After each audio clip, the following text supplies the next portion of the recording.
Hey, we're taking a live look at what it looks like at the Bayfront Inn down in Naples. You see some of the clearing skies. You also see that line of clouds out there. We are still looking at shower storms developing down in parts of Collier County here this morning, kind of like what we saw yesterday in Charlotte County. Now, that axis of that trough a little further south here today, and that's going to start south and work even further south out of our area as we get in towards this afternoon, but still looking at some showers out there this morning.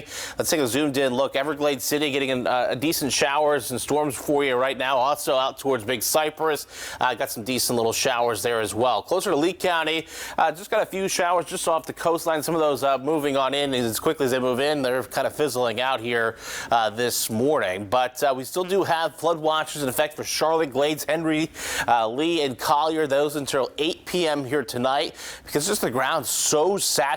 Any bit of heavy downpours, you get flooding pretty quickly, I think. As for the day itself, here's 7 o'clock. We do expect still some shower storms down into towards Collier County, but again, moving south and out of our viewing areas, that heavy downpours like we've seen the last couple days, that line of storms, but that doesn't mean we're not going to see anything today. I think we expect more scattered shower storms, kind of typically what you'd expect in a more sea breezy summer-like pattern. So again, we still got some downpours out there. That means we still got to watch that potential for flooding, especially as we move in towards this afternoon in the evening hours. And that's why the highest risk of flooding is down south out of our area. But anywhere that yellow we're still watching for possible flooding, because again, the ground is just so saturated. As for the day itself, though, other than the rain, temperature's going to rebound a little bit.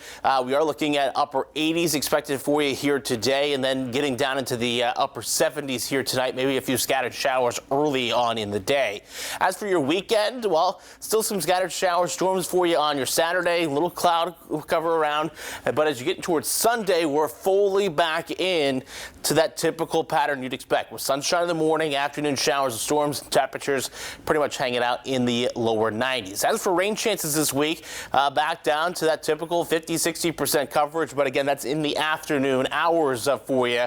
And this is because that tropical plume of moisture is going to move, shifting away from Florida. You see that drier air working its way in and actually pushing towards Texas. And this is because we're watching a new area out there. So we are watching Invest 90 pulling away. Again, that's what brings us that plume of moisture the last couple of days. And then now watching this area in the Bay of Campeche, 40% chance over the next 7 days as that plume of moisture pushes back towards Texas. But this is typically the two spots we watch this time of year. One over Florida, and yep, coming out of the Bay of Campeche again in June. So not surprising to see those two areas of interest. As for your 7-day forecast, watching shower storms for the weekend and back to that typical sea breeze pattern as we head in towards your next week.